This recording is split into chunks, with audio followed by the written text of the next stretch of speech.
definido a la discapacidad. En principio, digamos, se entendía la discapacidad como algo con una connotación negativa en las personas que tenían que ser rehabilitadas para ser insertas en la sociedad. Ese modelo fue cambiando al modelo social, en donde dice que independientemente de cómo sean las personas, la sociedad tiene que tener las condiciones necesarias para dar lugar a las necesidades de las personas, ¿no? Entonces, ese cambio de paradigma donde la discapacidad deja de depositarse en las personas y se deposita en el entorno, es donde cobra mayor fuerza la accesibilidad, ¿no? Porque la accesibilidad justamente son esas condiciones con las que debe contar los entornos, los servicios y los productos para que sean disfrutados por todos. Entonces, justamente acá nos encontramos con un 15% de la población mundial que tiene alguna discapacidad y que requiere justamente de accesibilidad. Y esto, digamos, se acrecienta aún más cuando tomamos en cuenta su núcleo familiar, su núcleo de amigos, etcétera, etcétera.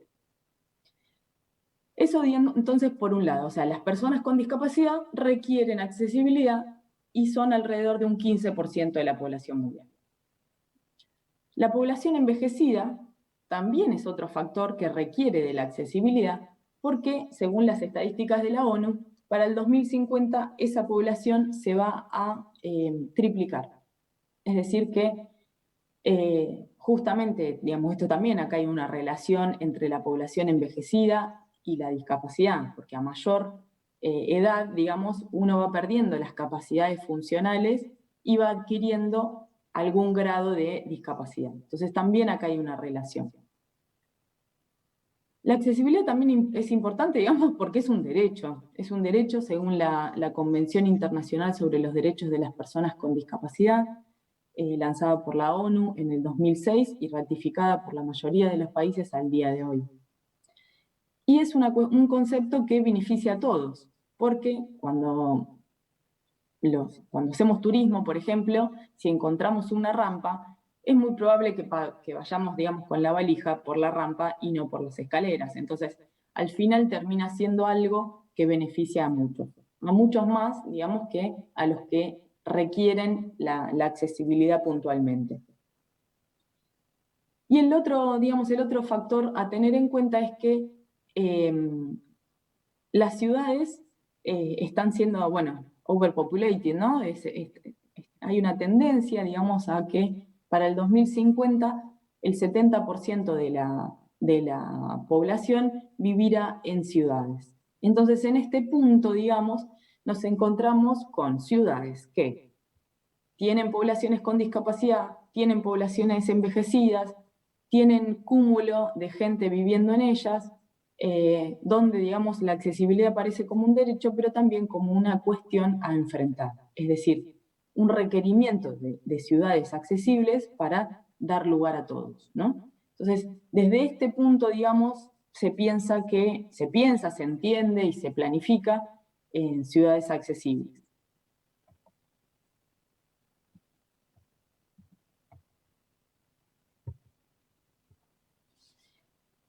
Por quiénes benefician a la accesibilidad, ¿no? ¿Quiénes se benefician de la accesibilidad? Y acá nos encontramos, como decíamos, con un grupo de personas con discapacidad, que pueden ser personas con discapacidad física, personas con discapacidad sensorial, donde pueden aparecer las personas con alguna discapacidad auditiva o alguna discapacidad visual, personas con discapacidad intelectual, ¿no? Pero al mismo tiempo, como decíamos en la filmina anterior, hay otros grupos de población que se benefician del turismo accesible.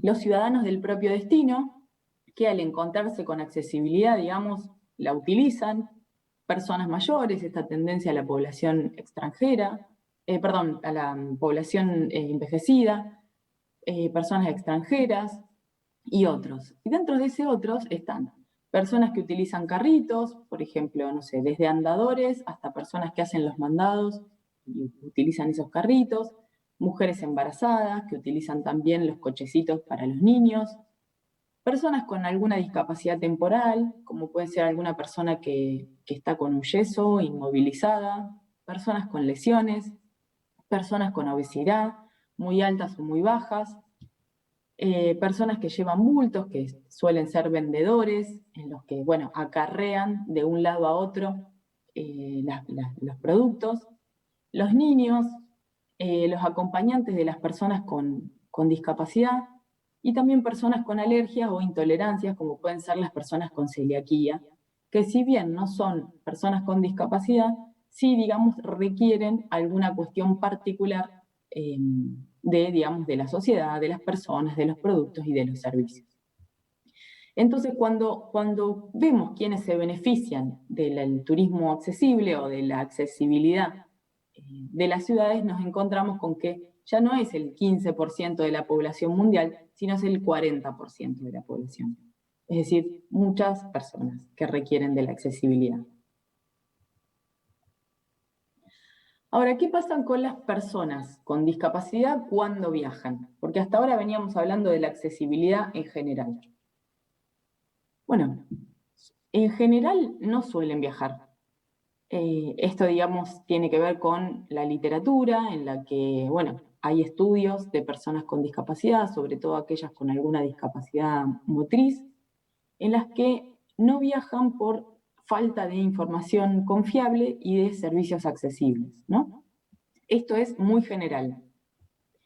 Sin embargo, cuando lo hacen, nos encontramos que la accesibilidad es el primer criterio de selección de un destino para las personas con discapacidad física.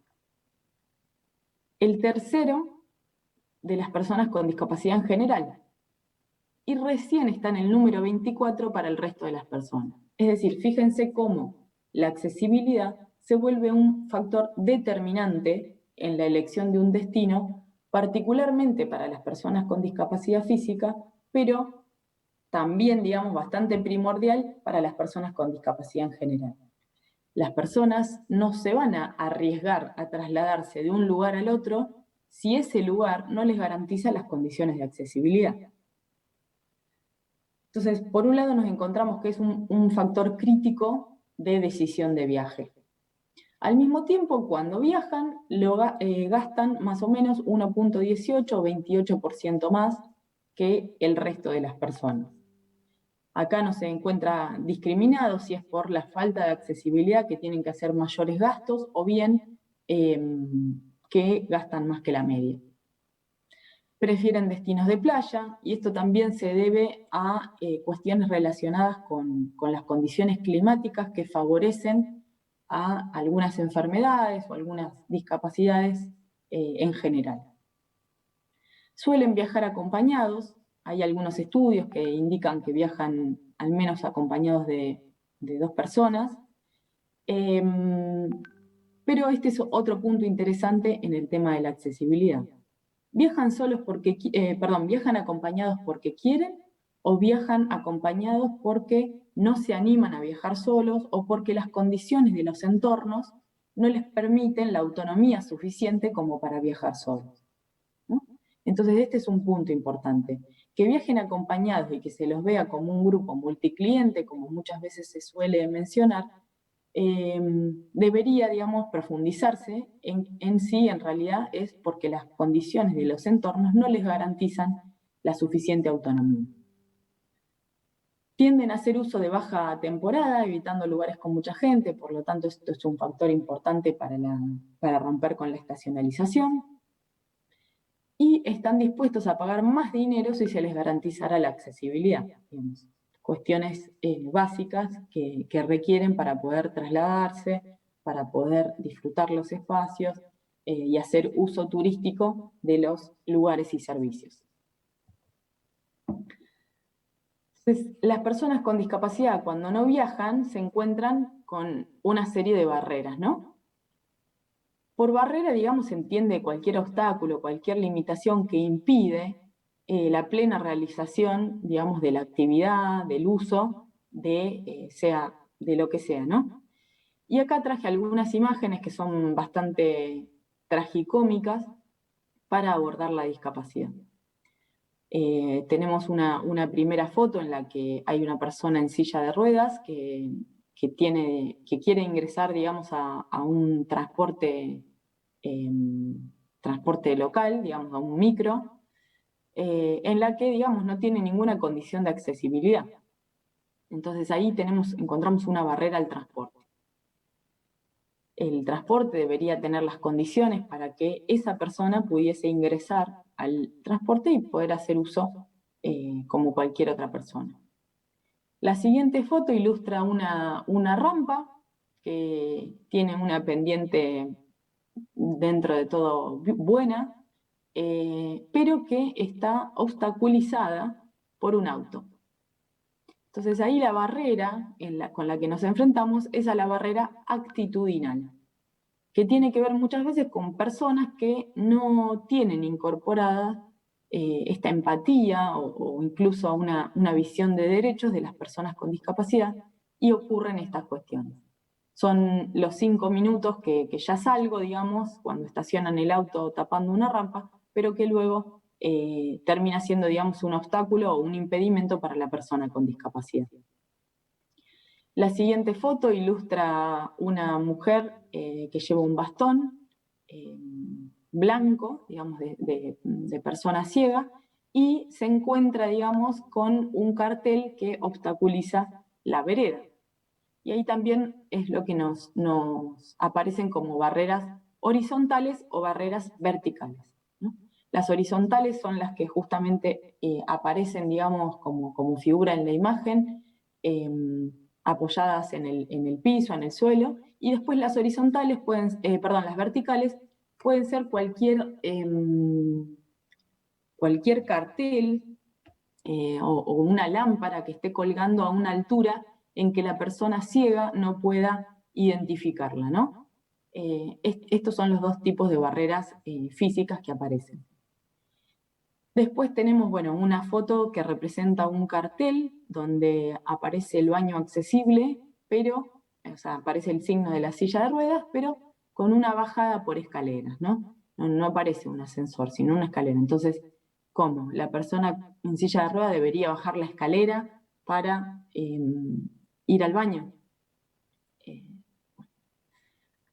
La siguiente foto, digamos, ya en la parte, digamos, de abajo, aparece una persona en silla de ruedas en la que es cargada por otras dos para subir las escaleras. Justamente, hay personas con discapacidad motriz en silla de ruedas que tienen una buena movilidad de su silla, algunas personas que también son deportistas y que tienen cierto dominio para superar 1, 2 o más escalones. Sin embargo, no es habitual y además que daña la silla de rueda, también genera esfuerzo desmedido para las personas.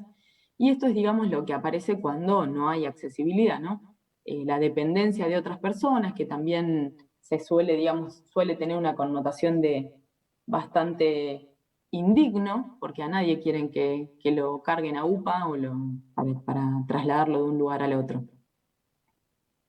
La siguiente imagen aparece una persona ciega con un bastón en la que, bueno, se cae a un pozo justamente por no estar tapado o debidamente, digamos, señalizado. Y eso es muy habitual en los desniveles de las veredas, etc.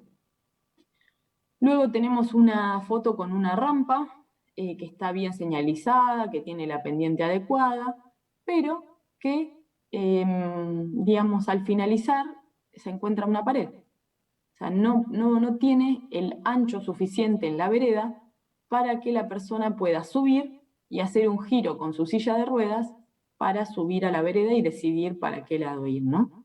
Entonces, nada, muchas veces pasa que también hay buenas intenciones, pero hay falta de tecnicismos o de operativización, digamos, de la accesibilidad. Y la última foto representa una rampa que claramente tiene una pendiente imposible, digamos, hasta uno caminando le costaría subir esa rampa, en la cual también se enfrenta a una escalera y que al mismo tiempo tiene una bicicleta apoyada, digamos, en la rampa. O sea, todo mal. La rampa no debería tener esa pendiente, debería tener la pendiente, digamos, la longitud suficiente para que esa pendiente sea lo más amena posible para una silla de ruedas. Luego debería ser libre, digamos, al final, que no esté obstaculizada por la escalera, y tampoco debería tener nada en las barandas para, digamos, que sirvan como apoyo para las personas que van caminando despacito, que van con alguna silla de ruedas, con andador o lo que sea. O sea, todas estas cuestiones, estas fotos que les traje acá, son las que realmente ilustran las barreras comunicacionales, de señalética, actitudinales y físicas que aparecen en cualquier ciudad. Por eso, digamos, es a lo que se recurre, que es a la cadena de accesibilidad en turismo, ¿no? Los ejemplos que yo les mostraba en la imagen anterior tienen que ver con ciudades en general. Ahora vamos a hablar específicamente de turismo. La Fundación 11 sacó esta ilustración de la cadena de accesibilidad, donde ilustra justamente cómo son estos eslabones que debe tener la cadena de accesibilidad para que sea realmente, digamos, algo eslabonado y que garantice las condiciones de accesibilidad en cualquiera de estas etapas, ¿no? Cuando nosotros empezamos a pensar el viaje para hacer turismo, empezamos a planificarlo, digamos, desde el pensamiento, ¿no? ¿A dónde nos gustaría ir? ¿A la playa, a la montaña? ¿En qué vamos a ir? ¿Cuánto es el presupuesto que tenemos disponible para pagar, para elegir el destino? Bueno, pero las personas con discapacidad se encuentran, como les decía, a unas restricciones que son más profundas que las personas sin discapacidad. Digamos, una persona ciega, ¿cómo podría acceder a la información de, por ejemplo, las condiciones de accesibilidad de un lugar? O ni siquiera las condiciones de accesibilidad, digamos, a el precio de los vuelos, a alquilar una habitación en algún lugar, etc. Bueno, en ese caso, digamos, los sitios web deberían contar con los protocolos de accesibilidad web para que las personas con discapacidad visual, cuando utilizan los software de voz, les reproduzca la información tal cual está en el sitio web.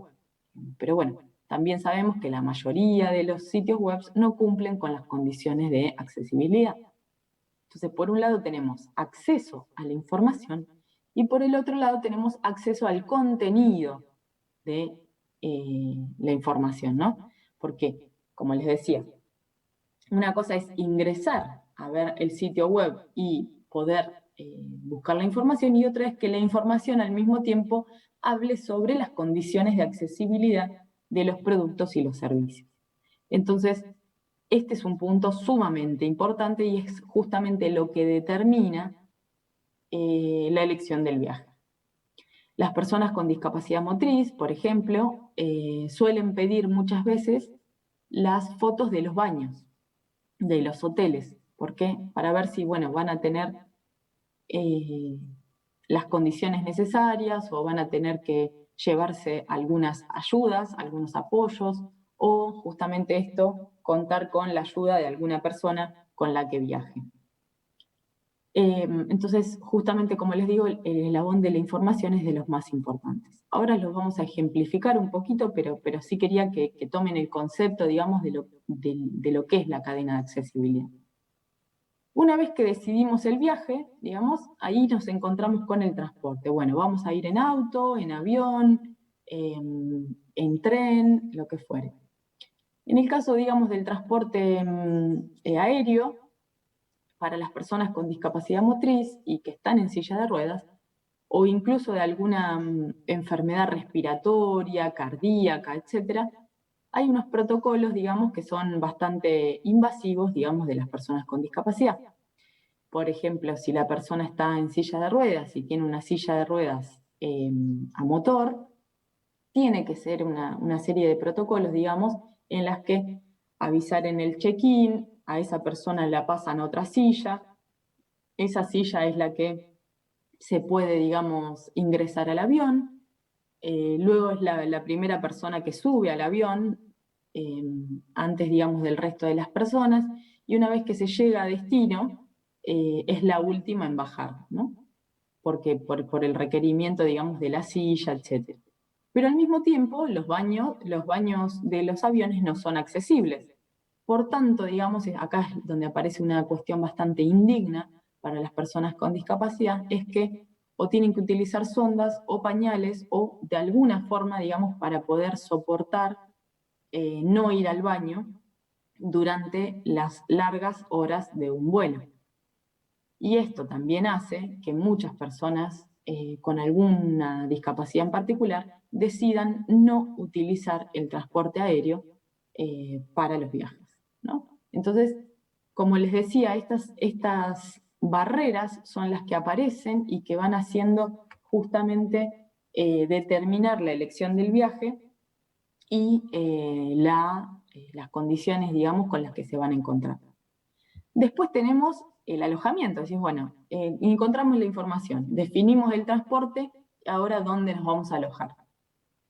Y acá también aparece muchas veces que en los alojamientos solamente las condiciones de accesibilidad están puestas en los baños y no en los, en los baños no, en las habitaciones junto con los baños, a eso me refería, y no a todo el alojamiento.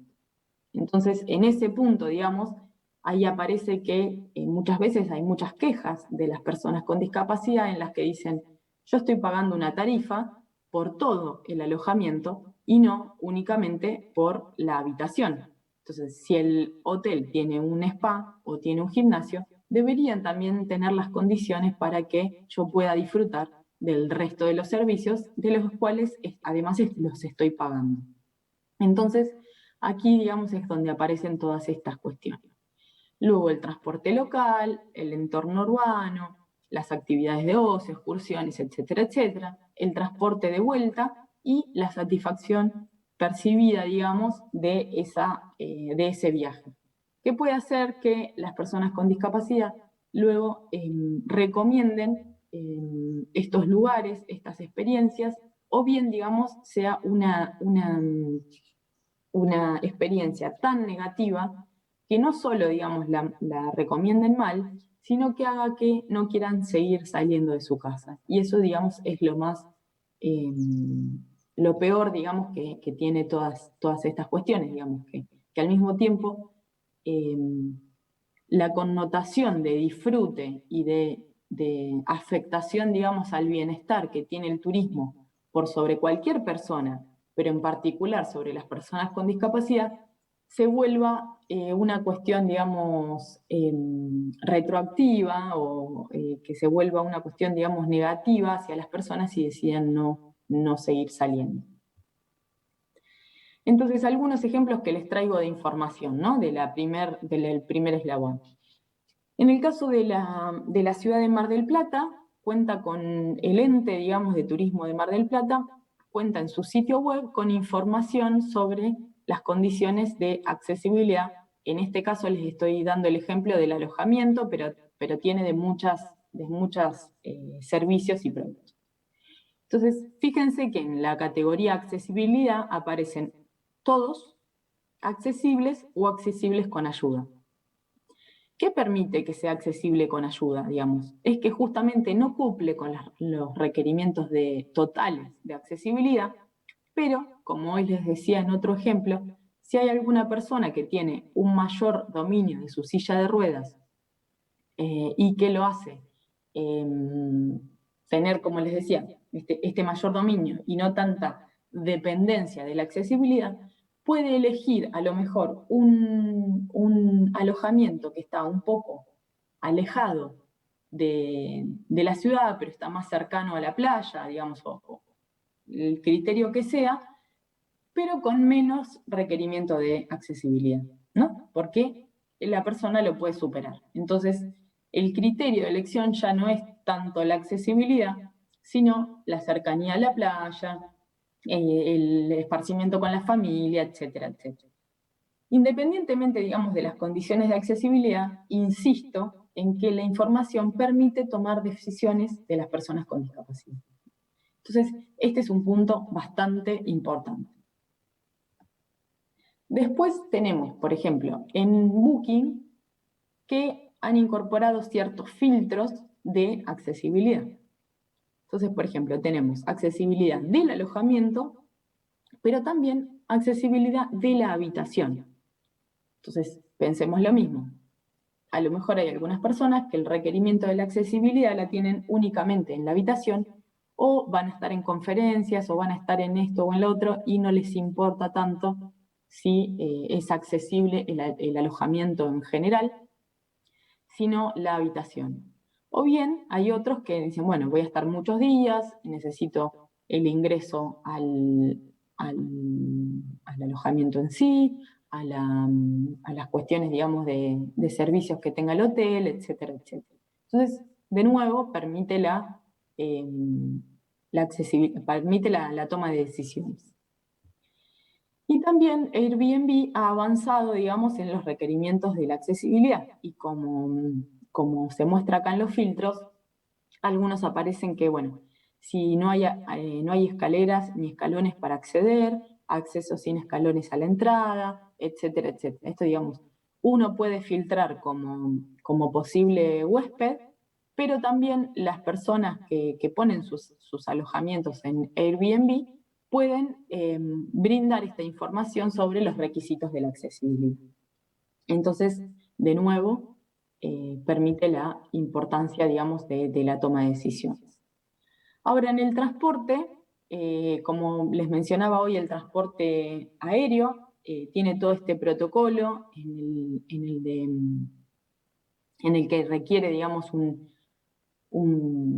una cuestión de acompañamiento por personal de la compañía aérea, en el que acompañan a la persona, la trasladan en el avión, etcétera, etcétera.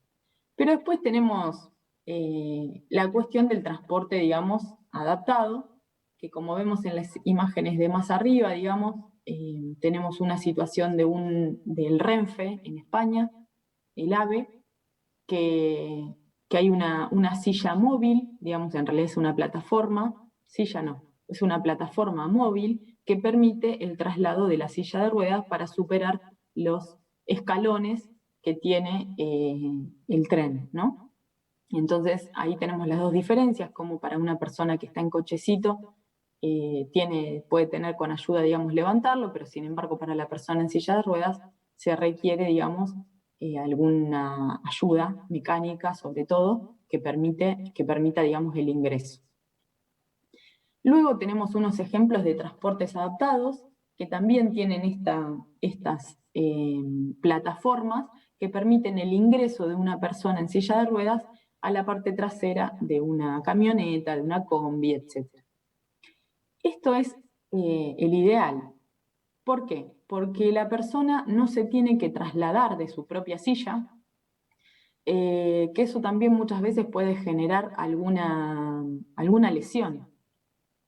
Personas a lo mejor que no saben cómo manejar la situación, al mismo tiempo se pone en riesgo la salud, la cuestión física de las personas, y de esta forma la persona queda en su propia silla, segura, digamos, con ciertas seguridades técnicas que tienen este tipo de transporte, y, digamos, lo hace de forma autónoma, ¿no? Entonces, estos serían como los ideales en el transporte accesible. Ahora, en los atractivos y los servicios, como hoy les decía también, como les mostré algunos ejemplos de barreras, me parece que estaba bueno también mostrarle algunos ejemplos de buenas prácticas de accesibilidad dentro de la academia. Fíjense que la primera foto en la parte inferior refiere a una persona en silla de ruedas que quiere hacer uso de la pileta, de la piscina.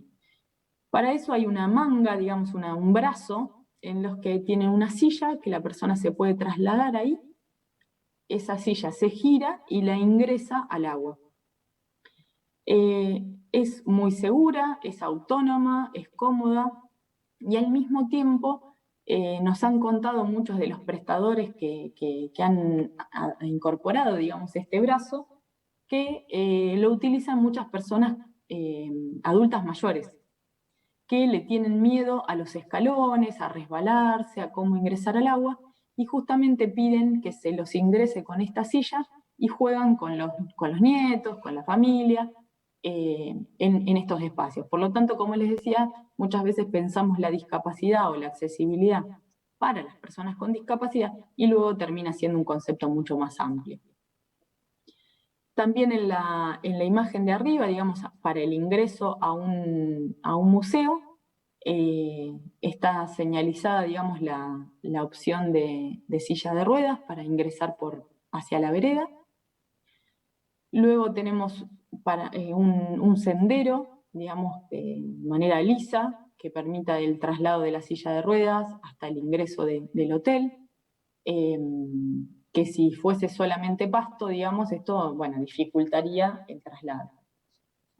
Y de nuevo una foto que ilustra un ingreso a la piscina. Quiero volver para atrás. A ver.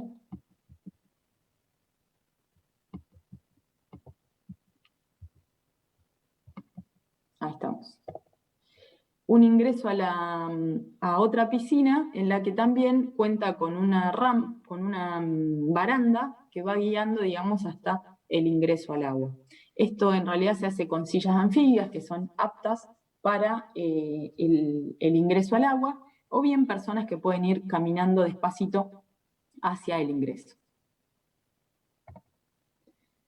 Estos son ejemplos también de sillas anfibias, pasarelas e incluso también la carpita que se encuentra en el agua.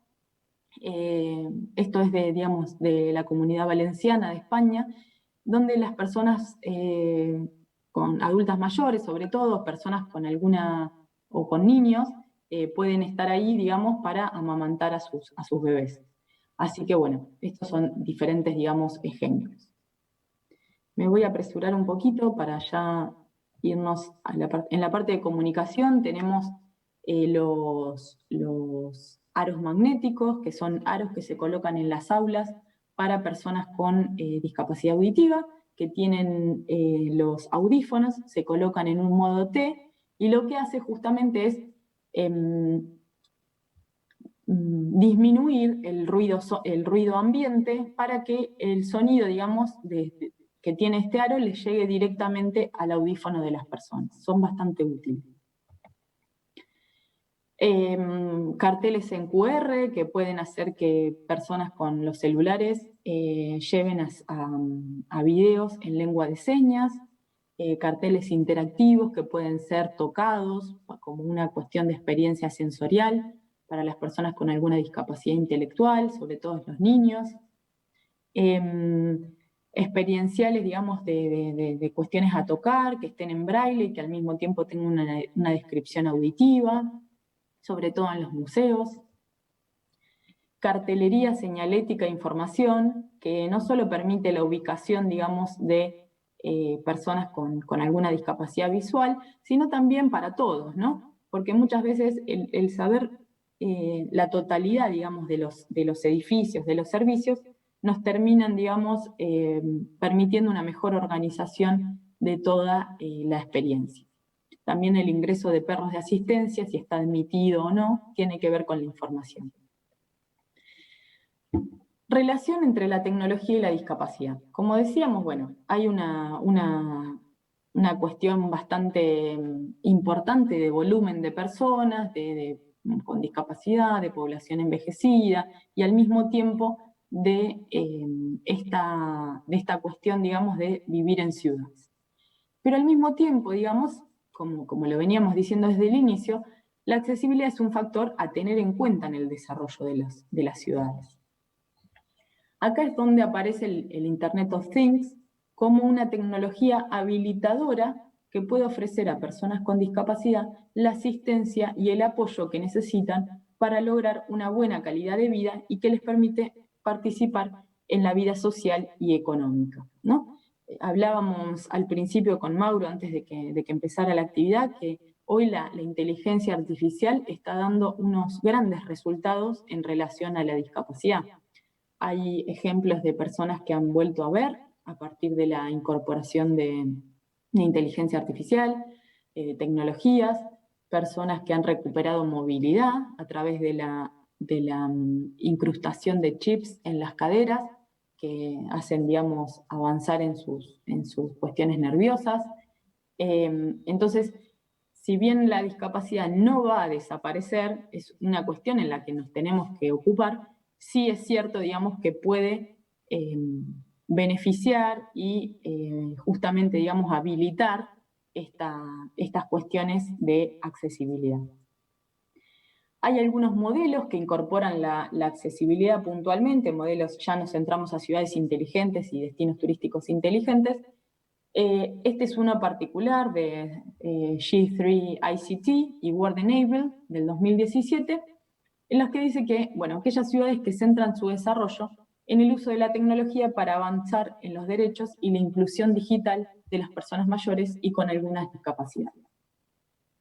Esta iniciativa, digamos, entiende que el mayor reto es crear ciudades inteligentes más inclusivas, aumentando la concientización sobre la discapacidad y la accesibilidad de las TICs.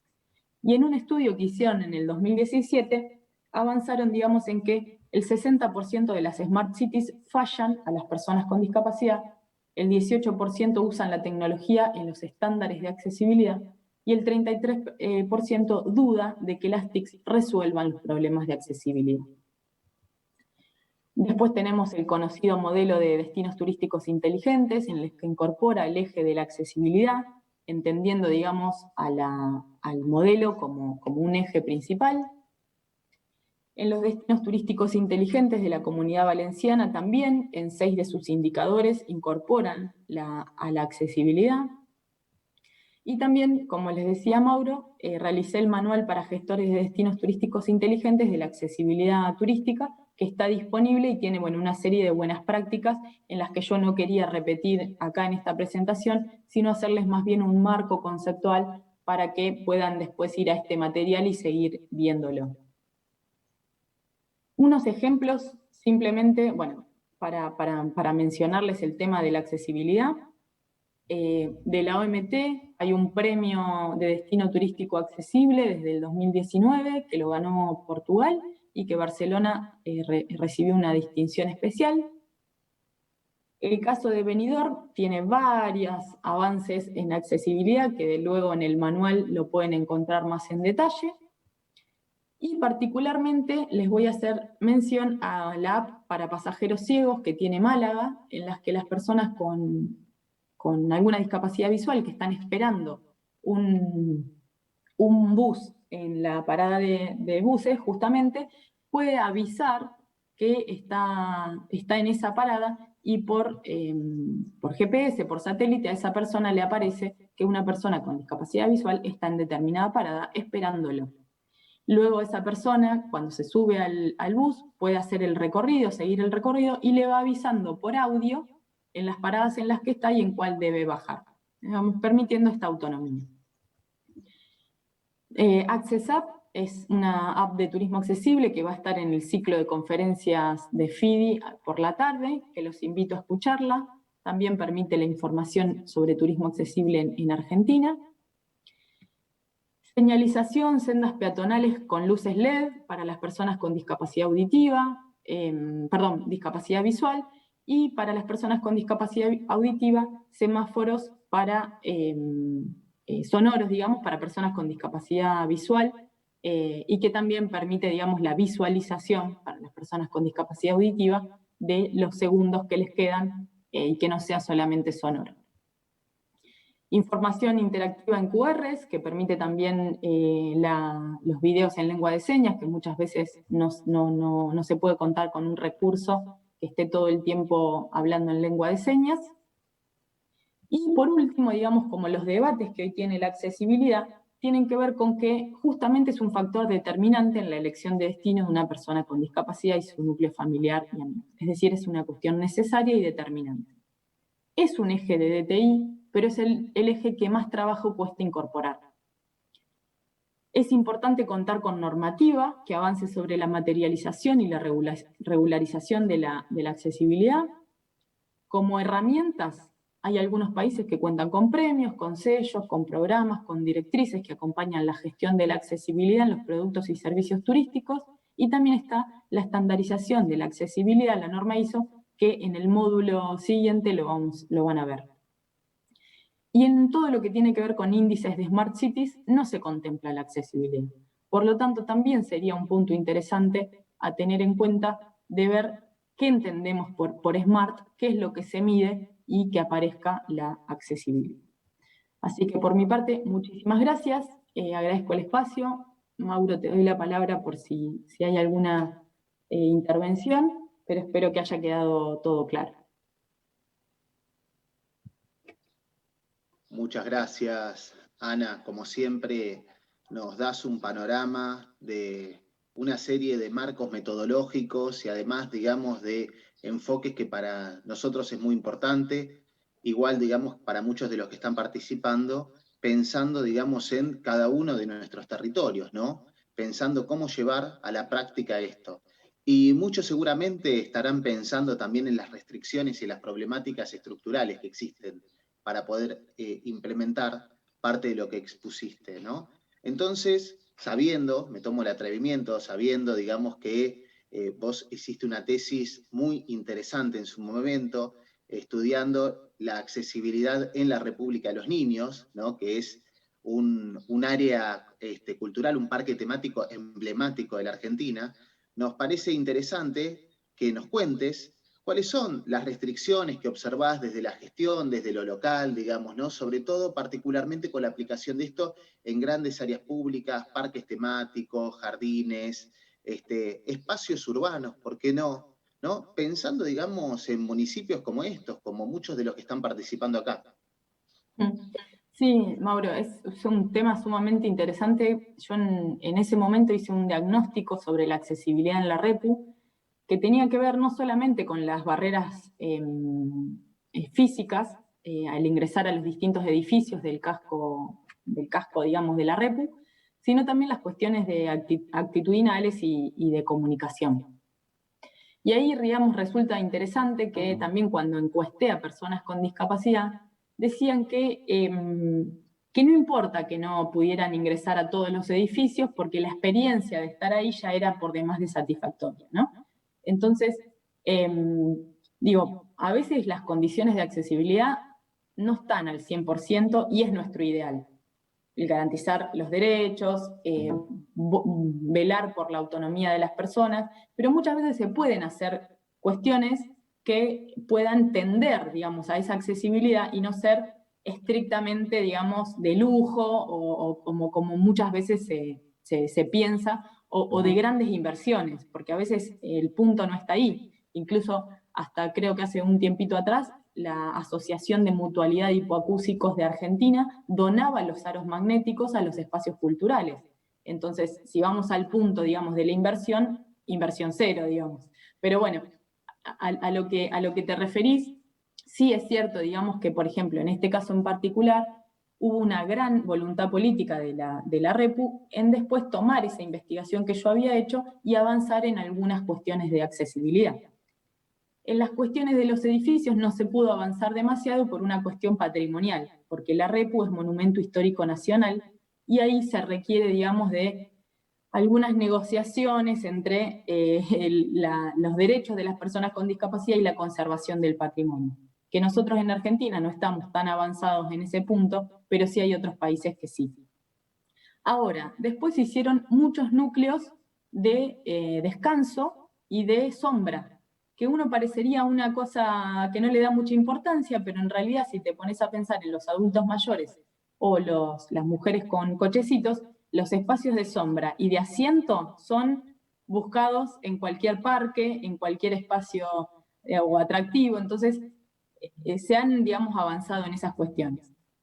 Y después en el estacionamiento, que sea bien, digamos, cercano al ingreso al lugar, que esté reservado, que esté medido, porque muchas veces, digamos, esto, hay gente que no tiene incorporada cuestiones de accesibilidad y no lo hace de malo, lo hace, digamos, de la desinformación, pero termina a lo mejor obstruyendo un acceso a una persona con discapacidad, tapando el asiento reservado de la persona con discapacidad y termina, digamos, entorpeciendo una situación por el desconocimiento. Entonces, la sensibilización también es algo que tenemos a mano y que se puede ir avanzando, aunque todavía no estén las condiciones de físicas ideales en los municipios, ¿no? Porque es cierto, como vos decías, que las cuestiones topográficas muchas veces limitan el accionar de la accesibilidad.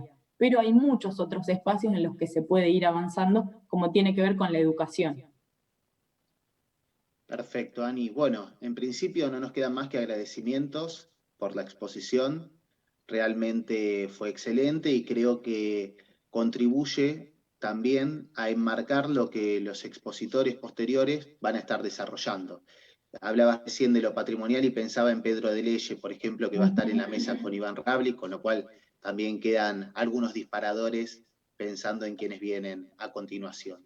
Muchísimas gracias, Sí, Ani. también, perdón Mauro, los invito que, bueno, va a estar hablando Natalia Ortiz de la UNE, de ISO, que es un trabajo, digamos, encontrar estándares sobre accesibilidad fue un trabajo bastante arduo, porque esto tenía que ver muchas veces con personas que venían de otros países a Argentina y se encontraban con una accesibilidad que no tenían en sus, o sea, distinta a la de sus países. Entonces, la normalización de la accesibilidad es uno de los temas también muy importante que va a estar en los paneles siguientes.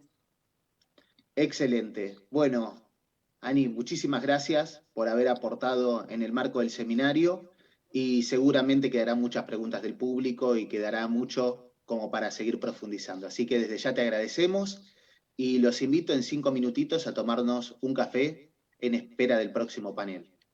Muchas gracias a todos. Saludos.